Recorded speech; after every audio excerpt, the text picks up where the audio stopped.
The whole question of extinction, of course, is one of the things that fascinates people most about dinosaurs. 65 million years ago, all of the big dinosaurs suddenly disappeared.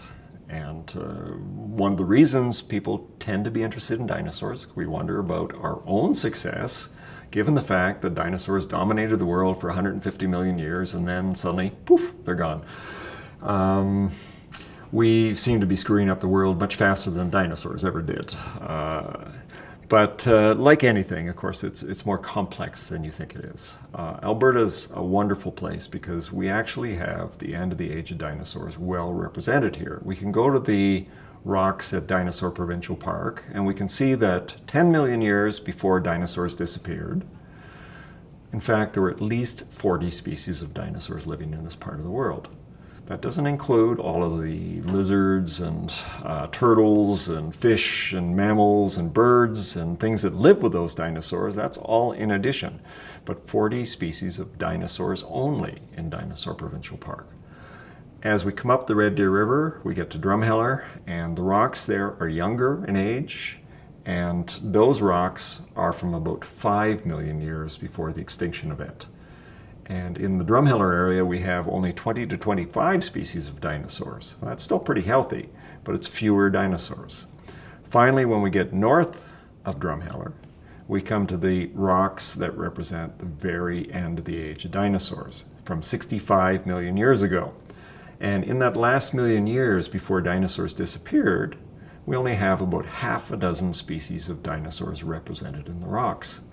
What Alberta seems to show is that dinosaurs, in fact, were being reduced in their biodiversity over the last 10 million years of their history. And Alberta is one of the very best places in the world to show this. In fact, we have all these wonderful stories about dinosaur extinction, and they're based only on what we see in Alberta and Montana and Wyoming and a few other places in the world. We're developing these huge models about dinosaur extinction when we don't really know what's going on in most of the world. One thing we also know from Alberta is that at the end of the age of dinosaurs, there's a marker bed. And in that marker bed, we have a rare earth element called iridium. Iridium normally comes from meteorites and asteroids. And when it was recognized, it was assumed that an asteroid had hit the world 65 million years ago. Many people feel that's now pinpointed in the Yucatan Peninsula of Mexico. When the asteroid hit, it created so much destruction that dust was thrown into the air that encircled the Earth and shut out sunlight for a period of several months. And it appears likely that if this didn't cause all dinosaur extinction, at least it finished dinosaurs off. So there are two things that seem to be coming from the Alberta story that suggest that dinosaur extinction may be more complicated than some people would like to think it. But regardless of that, it's still a very hot topic for research, and a lot of people are looking at it. The other thing I should say about dinosaur extinction is that a lot of our work recently has been on feathered dinosaurs from China.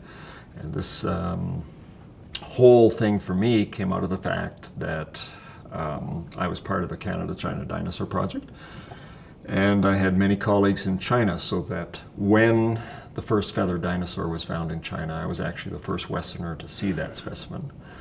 And it eventually made the front page of the New York Times and made Times Magazine and everything else. It was a very, very big discovery, and we were involved with it right from the beginning. For a long time, I had believed that our own Alberta dinosaurs were telling us loud and clear that birds almost certainly came from dinosaurs. And now I would say that the majority of paleontologists and people who work on birds, people called ornithologists, also believe that birds came directly out of dinosaurs. And under a modern biological or paleontological classification system, birds are actually classified as part of the Dinosauria. And in that sense, we still have 10,000 living species of dinosaurs today. Dinosaurs are not extinct after all.